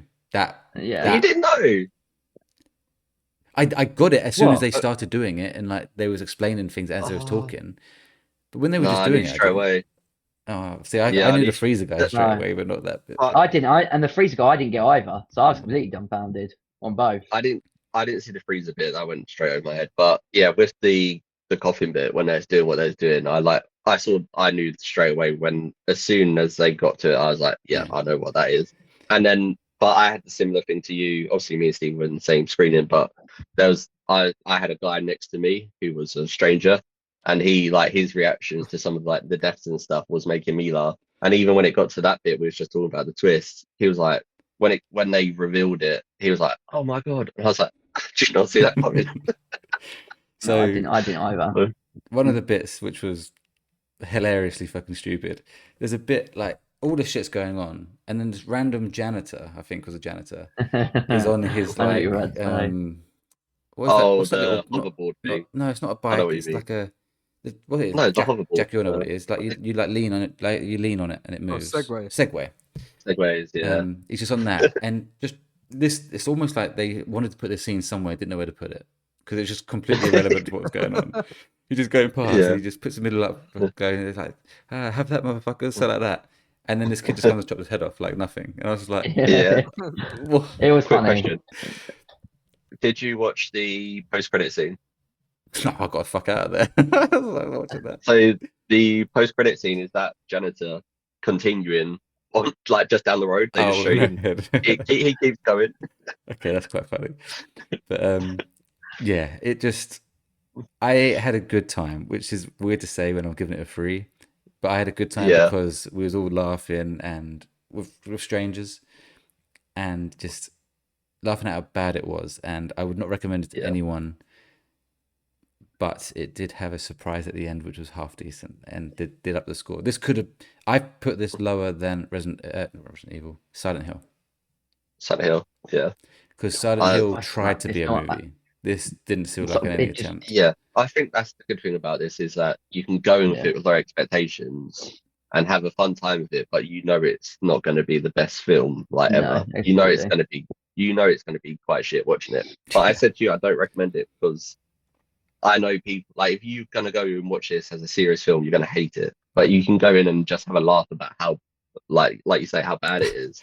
There's Then you can still have a fun time with it. there's a bit at the Did beginning you? where they're at the ice cream van, and the big kid like takes the ice cream from the little dweeby kid, and the mum Yeah. says something like, "Oh, that's not nice. We don't bully." And he went, "Oh, I'm sorry. That you're such a fucking pussy." I was like, Typical Eli Roth that behavior. The other that made thing, me did laugh you like properly. did you find the AI bit though? Oh, there we go. I should probably just read my That was Letterboxd bad. review. The amount of fucking AI in this movie is insane. Like the all the like the shops and stuff, and the boy who's got his van, there's like truck. His company logo is definitely AI. Like there, he has lied for sure about how much AI is in this movie. And the bit what I think you meant was the flashback when they're showing Yeah, like the courtroom and stuff. yeah, that was a Like disgrace. fuck me, this is so blatantly AI. And what's even more annoying, and I think I said it last week, you know, as someone who has watched a lot of Eli Roth movies, he has done well in the past with prosthetic effects. Like you think of, I don't know if anyone has seen it, the Green Inferno. It's literally like a tribe that he found. They didn't know anything about acting. He just gave them cameras, but like they got prosthetic legs. They were chewing the legs off because they were just basically chopping up people that were trying to save the rainforest. So he's proven that he can do that. And like they've got like a necklace that they wear up their nose that's made of human flesh, but they actually like made it, and it looked really, really impressive. So why he thought in this movie, whether it was just a rush, because he's working on Thanksgiving too, and he was like, and as I said, I feel like he saw Weapons. weapons and was like, I want to do something like with kids getting murdered in that sort of sense. It is It night and just, day, this and weapons, tell you Oh, that. yeah, I just yeah. remembered a bit that made me laugh actually, before I forget. The bit with the same mum, Welchy, Yeah. and she accidentally kills herself. Then, But then the kid she gets then, up. She tries to she shoot kills herself in the head, don't she wakes she? up, yeah. I was like, that's so stupid, but it's funny. Again, Is he the there is guy no. who did Hostel? Yes, did Hostel That's the Part only 1 film and I think 2. I've seen of his. Yeah. Yeah. And again, Hostel used prosthetic effects. I mean, obviously AI wasn't around, Hostel was but when you've got somebody that could do, I mean, Hostel's got shitty acting because like the first 50 minutes is just like guys wanting sex and having loads of sex, and then it goes from that to them being tortured in all various ways. Eli Roth said at the time he wanted to make like an adult movie and make it mature, but he just basically put tits on the screen for the first half and then loads of torture for the second half. Like, I mean, I'm sitting there going, all right, I can deal with that. It's not a problem. There's no substance in there at all. And like, do you know, there's a funny scene where it's Nick Hoffman in Hostel, and then he's like, I just fucked a girl 2 days ago and I don't even know the colour of her tits. You're like, what the fuck is that supposed to mean? Like, as he's talking, do you remember that bit in the locker room? He's like, how'd you do it? Like, do I do it quick? Do I just shoot them or do I have to make it long? And it's just like, it's so out of place. It works. And like in Cabin Fever, you have this woman and she just keeps going, pancakes. And she just shouts that and then she starts biting like some of the group. And it's just like those moments where you're just like, it has no place to be in the movie. But I think with what Ice Cream Man, he just took it a step too far. And any filmmaker using AI is just no. There's no place for it at all. Yeah, I hope it gets stomped out, but it won't. It will continue, I'm afraid. Speaking of tits and movies, I watched a movie called The Impossible. Oh, Naomi Watts. the true story. Yeah, film. The true story, with Ewan Tom McGregor, Naomi Holland. Watts, Tom Yeah. Holland. This is a movie Oh that yeah, a young Tom Holland. my mum has been asking me to watch. I don't know when this movie came out. A long time. It's one of those movies she's like, oh, you've got to watch it. I'm 2012. like, one day. And I finally did last night. And I watched it with her and my dad. Oh no, yeah, I know the movie. And I should have watched this sooner. What a fucking movie this is. It's a good movie. And It's a masterpiece of a film. what I put on my Letterboxd review is that Tom Holland might have given the best child actor performance I've seen in my life. He was fucking incredible. I understand the hype now. Like, I first saw him in Spider-Man and I thought, fine, whatever. Yeah. Jesus Christ, that kid can act. I mean, this might be better than all of his other acting he's ever done. Yeah, phenomenal film. Obviously, true story. It's insane what happens in this movie. It's sad. Having kids makes this so much worse. Makes it so much harder. Yeah. But yeah, Incredible story, That incredible acting from Naomi and Tom Holland in particular. I think I've realised I've got a problem with Ewan McGregor. I just don't like his voice. Like whoa, End of Oak what's wrong Street, with him? End of Oak Street, I was like, I hate your voice in this. And then Impossible, at the beginning of the film, before things happen, I was like, I just don't like your voice. This is it. I just realised I don't like you. You need to watch Does he Trainspotting. does he act with his regular accent in them Yes, films, he or does doesn't he change put an accent anything. I on? don't think so. Like it Oh, sounds the okay. same as End of Oak Street, and it's just I don't like it. But maybe it fits certain films. Maybe it's good in Trainspotting. I don't know. But in this movie, I was like, they're on the plane, the very first scene, talking to Naomi Watts, obviously his wife, and I was like, it sounds like what I feel like I would talk like if I was acting. You know what I mean? Like somebody who can't Doesn't he have act. Somebody can't Does he act. have an American accent in The Impossible? Because he's Scottish. I can't remember. It just sounded shit. Like And in the End of Oak Street, is he speaking in an American accent? maybe that's what it is. Maybe he's trying to be American, and it just sounds Because horrendous. he is Scottish. That's why Trainspotting works, because it's set in Scotland. Yeah. So I'm pretty confident you don't like his American accent that Maybe he that's what it puts is. on. But it just sounded so shit. What's he doing in Star Wars, Andy? I can't remember. Probably American as well. But yeah, He definitely sounds different in Star Wars. I love the movie. I will give it a 9 out of 10. I think it's There's- phenomenal. There's that scene when the tsunami hits, and then it has that bit of where all the birds start flying in opposite direction, and then you just get that period of silence. And then imagine seeing that wave. I think that scene on its own is jaw-dropping. How they 'Cause there's did nothing you can the do. actual, obviously, they have done effects and stuff, but how they did the bit where him and Tom Holland and Naomi are going down the river, or not, it's not a river anymore. You know what it is, like going down the water. How Yeah. they filmed that.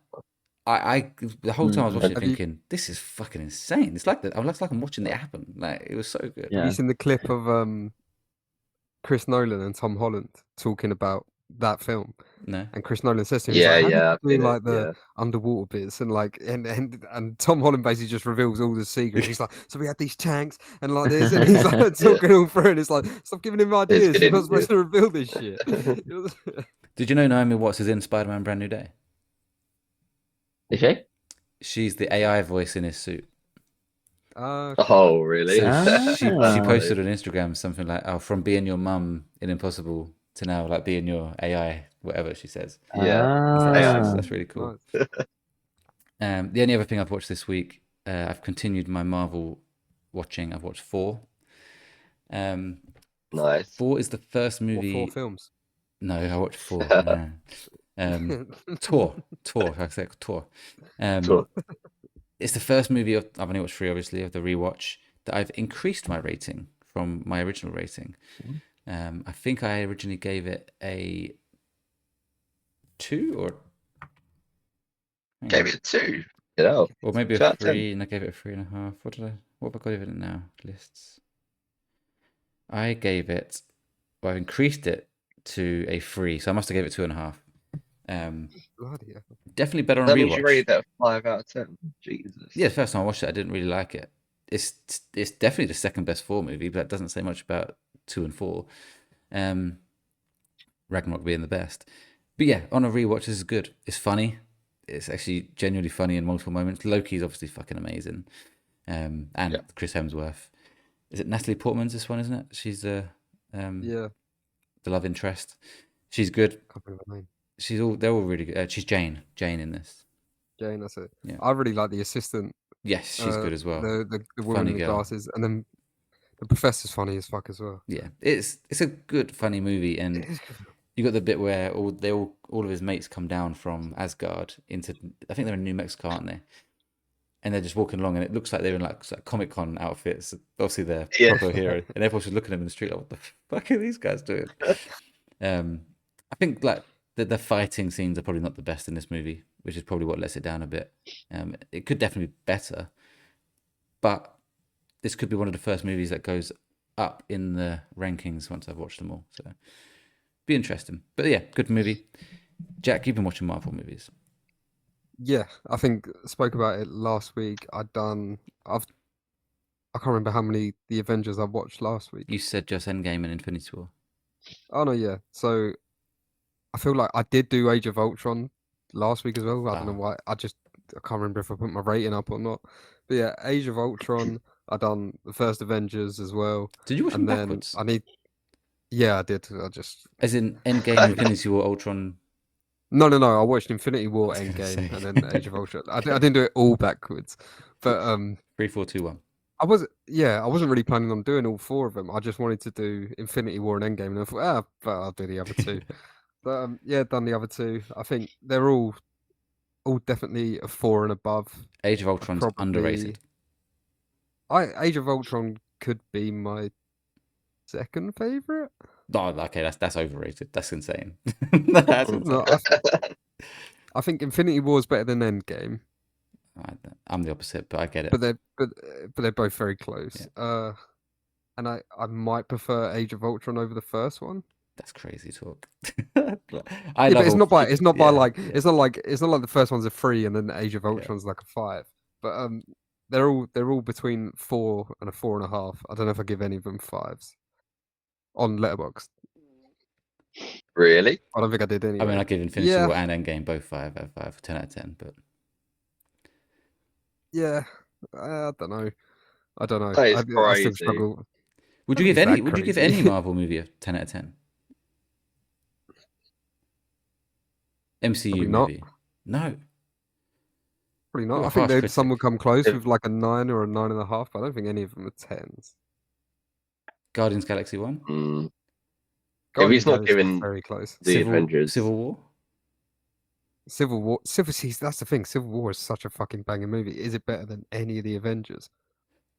Possibly, because the story is just fucking it's so amazing, good. yeah. The story is so good in that film. Possibly, but anyway, other than the Avengers, I also done. I need to add them to Letterboxd, but I need to put my scores on. I done Shang-Chi and the Ten Rings, Are and you I done doing Ant-Man as the well. thing that they said on Marvel have said you have to watch these movies before Doomsday? Are you doing that, or are you just doing random movies? No, I'm just random ones. Ones that I've watched already that I enjoyed. I thought, I'll do some rewatches. Fair enough. But yeah, Ant-Man and Shang-Chi, both fucking brilliant films. Ant-Man is one of them ones where I think, even though it's just because of the whole him shrinking down and with the ants, you could say it's slightly ridiculous, but it's one of them films you can, if someone isn't really interested in Marvel films at all, you say just go watch Ant-Man. Yeah, And it's then- like Honey, I Yeah. Shrunk the Kids, isn't it? It's because Edgar Wright was Yeah, at the yeah, helm of yeah. that, you know. One of the Oh, best. here we go. But like, okay, you can say Edgar Wright, but I just think Paul Rudd. Paul Rudd is He's fucking fucking such a so good good, actor, yeah. and Yeah, he's no, he's good in so that. funny. It's so And- funny that he got turned down originally for the 40-year-old virgin because he was too fat, and then a decade later, they said Well, even though he great. wasn't, they World Sexiest claimed Man. he was too fat, and then 10 years later he then gets the part for Ant-Man, and he's Yeah. like beefed out.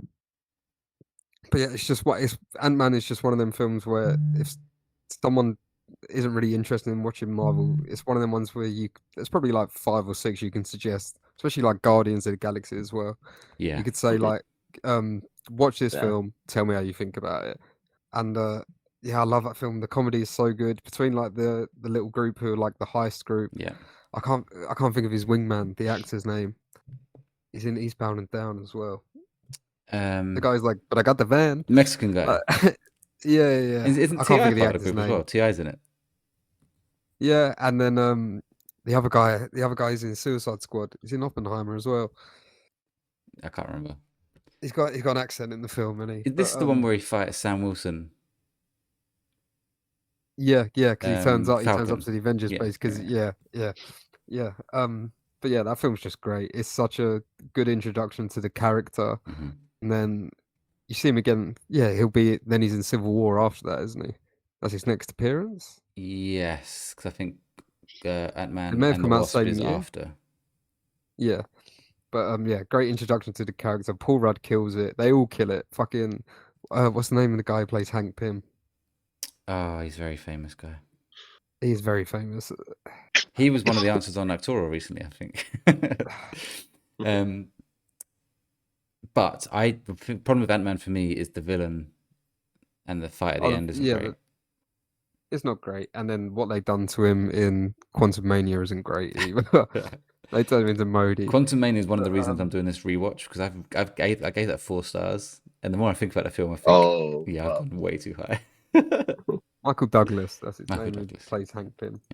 But yeah, I think, and Ant-Man and the Wasp is great. The villain's actually he's not too bad in the first bit. I like him throughout the film because he's trying to make his own pin particles. Yeah. And then there's one line which is really good because he brings in like a baby goat or like lamb, I guess they're called. Brings in a lamb to see if he can shrink it. And they say to him like, "I thought we was using rats," and he goes, "What's the difference?" It's like, it's like just because it's got a cute face, you think it's much worse to kill, but it's just such a good line. It just goes, "What's the difference?" And then it just turns into sludge. But that's great. And yeah, Shang-Chi was a very fun rewatch. That is fucking such That's a got good some of the movie. best fight scenes in Marvel, I think. The one shot they do throughout the bus, The where they're bus doing one the is fight, so good. and then And the it's scaffold like one. Deadpool and Wolverine sort of copied it, didn't they, when they done Yeah. the bus bit? Yeah. But in Shang-Chi is so good. Yeah. Fighting the guy with a sword in his arm. Yeah, the bamboo when they're on the scaffold, the Yeah. bamboo scaffold, that's brilliant. You think I can't think of the name of the film, but Awkwafina's gonna die and then the sister catches her. But it's Yeah. it's just a great film. The Same dad's director. performance Is that the is same director as Brand New Day, I think? Am I making that up? I'm pretty sure it's Brand New Day director.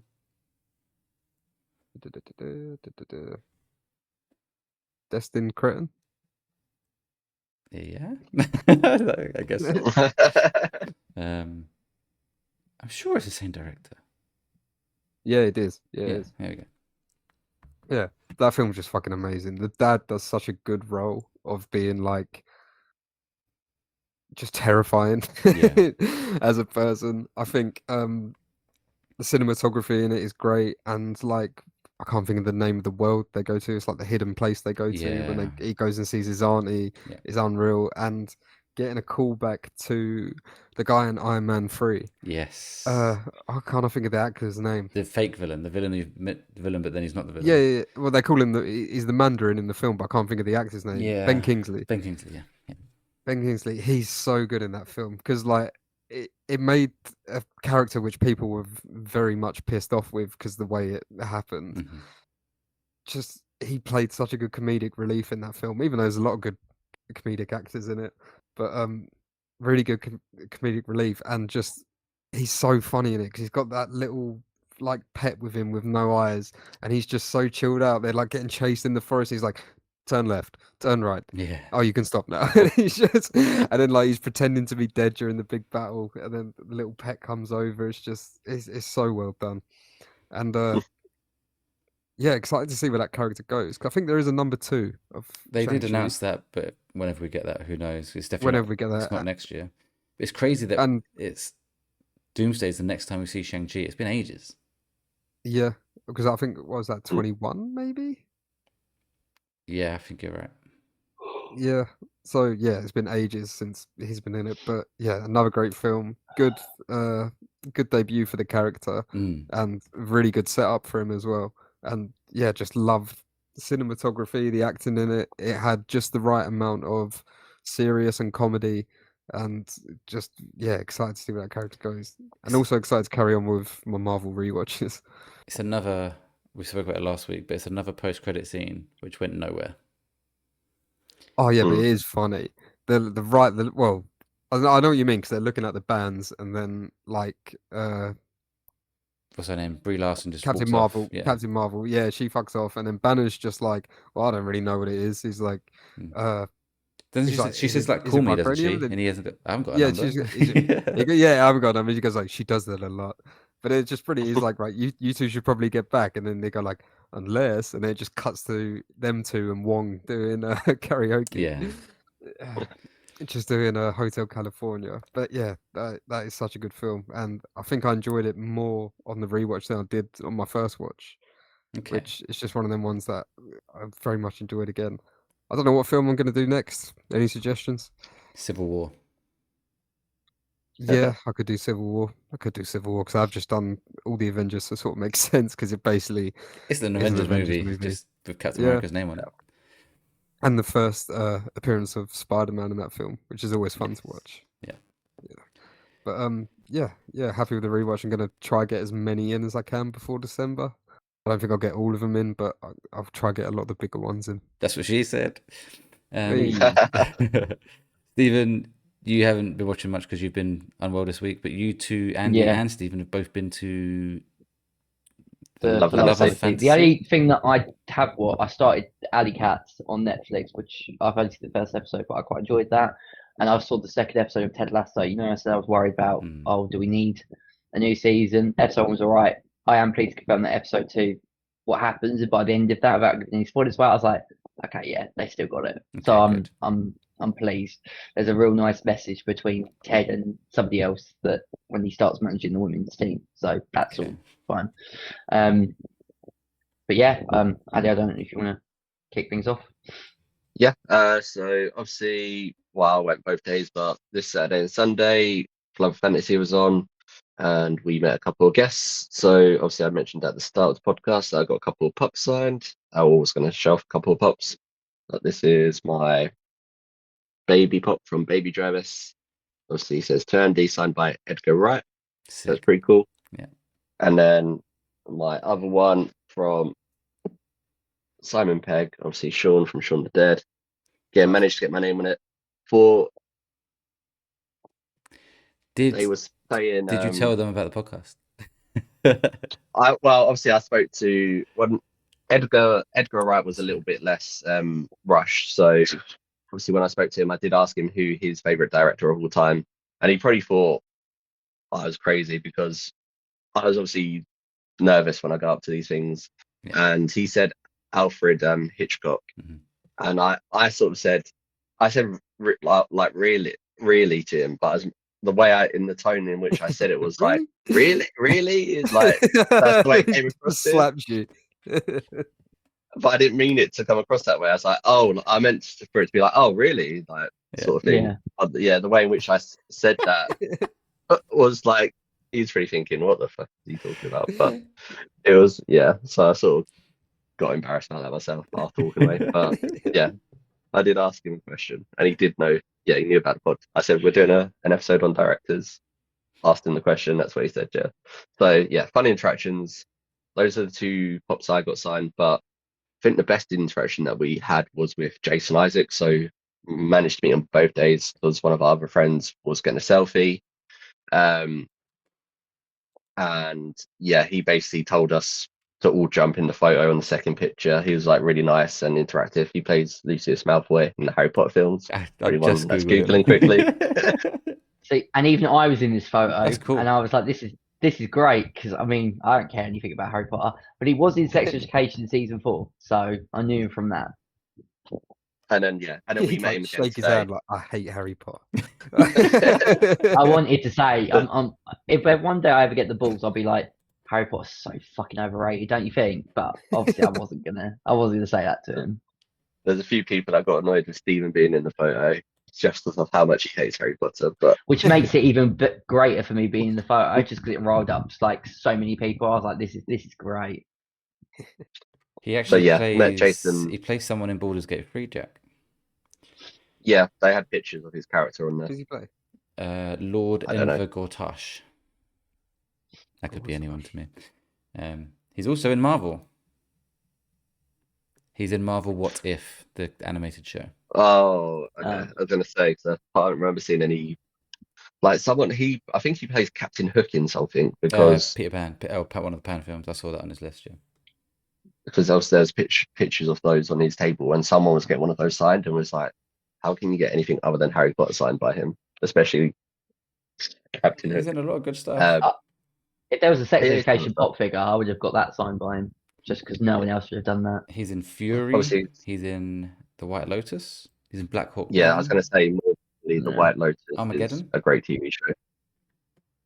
But yeah, obviously he's well known for Harry Potter because of the fan base and stuff as well. But and then we did meet a few other people. Obviously some of them are through Stephen's signings, and I'll let you mention those ones. So I also met Simon Pegg and Edgar Wright. I had 2 signatures from Simon because what I wanted the 3 flavors cornetto, so the colors of red for Shaun Dead, blue for Hot Fuzz, green for The World's End. Unfortunately, Simon wasn't doing any quotes. It said as we queued up, or names. Like, I was only names. Name. And he was lucky enough to get a name because it was really difficult. Where I would have happily gone up to him and asked him for the quote, but if he says no, I'd then feel really embarrassed and never be able to live that down. So this was my my Sean basically just having Simon Pegg. And then He also gave me a mini cookie.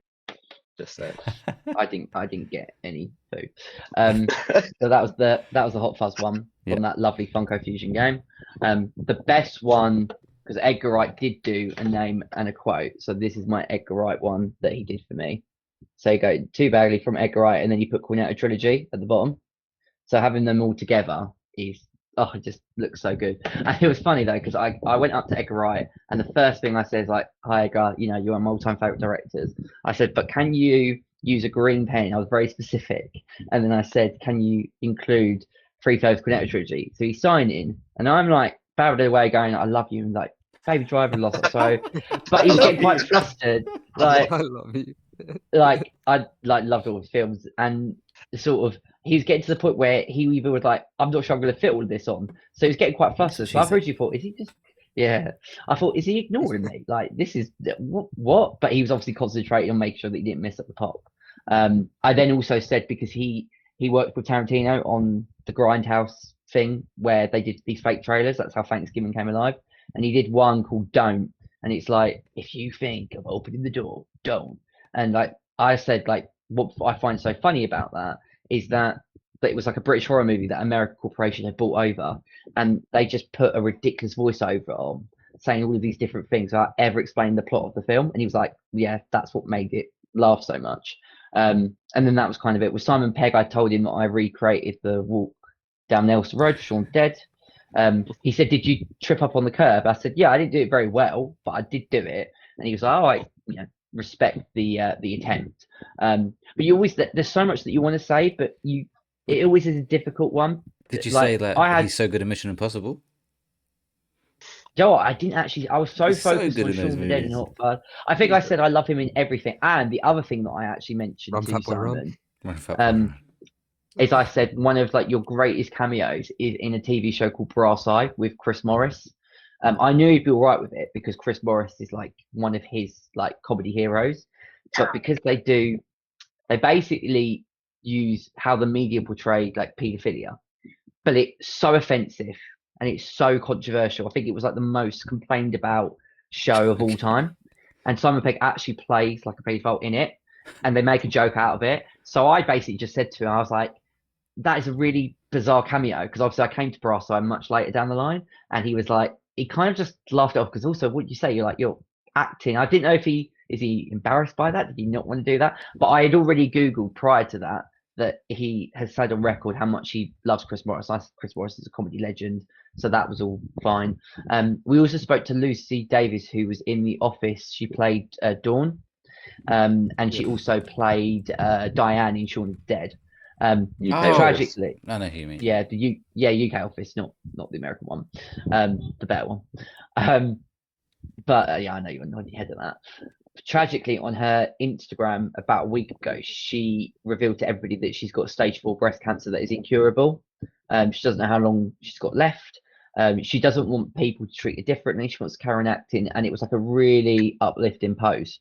So for her to even be there, our friend got a signature. I got a selfie with her later in the day, and we all You came got up a with photo. You didn't get a selfie. not a selfie, You got a- photograph. Yeah, I got Yeah. an actual photograph. Thanks, Andy. It's been a long day. I'm not feeling it right now.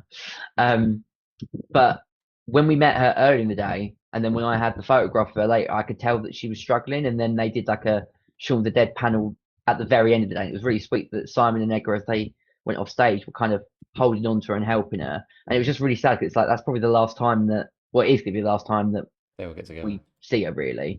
And then I didn't know whether to say, but as we were leaving the table for Luce Davis, I then said, I just want to say your post was really inspirational. I wish you all the best. And she kind of was taken back a little bit, but I'm assuming she got a lot of that all day. And the only other pop that I got signed was lovely Rose Tyler, as I met Billie Piper. Got a heart, so it means that she's in love with me. I mean, we all know that. Doesn't matter. and You're she in put love. You're in love with Edgar Wright. Doesn't matter. Yeah, and then she put Bad Wolf on the side, because I asked her to write. Because when I think of Rose Tyler, I think of Bad Wolf. That was sort of the way that her character was sort of written. I think I asked her 2 questions. I said, because obviously with Doctor Who, the Doctor regenerated into her. and then they've shelved it. It's gone out to tender. And I said, do you know what's going on with that? And she said, no. And she said, honestly, she just thinks that the show needs to be given a rest. It's been on air for 26 years. It could do with a break. It kind of reconfirmed in my head that because she's good friends with Russell T Davies, he called her up and said, can you do this? Our ratings are falling apart. I want you to be like the next Doctor to bring back fans. I don't think she was buying it. So she probably was quite relieved that it got shelved anyway. Again, I'm speculating, but that's kind of the vibe that I got. And then I also said that obviously when she was filming Doctor Who, she was also doing Secret Diary of a Call Girl.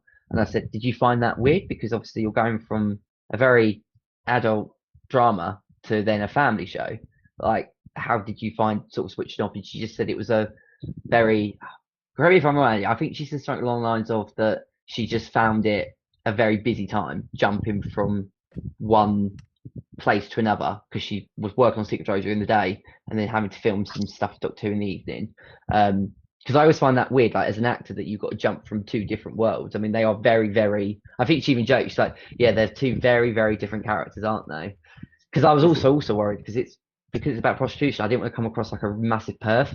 Going, I loved you, Billy Piper. Oh, I loved you in Cool Yeah, do you know what I mean? So I wanted to like ask a question that like didn't come across really bad, and I thought that is kind of I'm asking about how it is jumping between the two. But I've now got to say I met John Barrowman in 2025. I've met Billy. It's now just David Tennant, and then I've got the elite three that I count as the Doctor, Rose, and Captain Jack.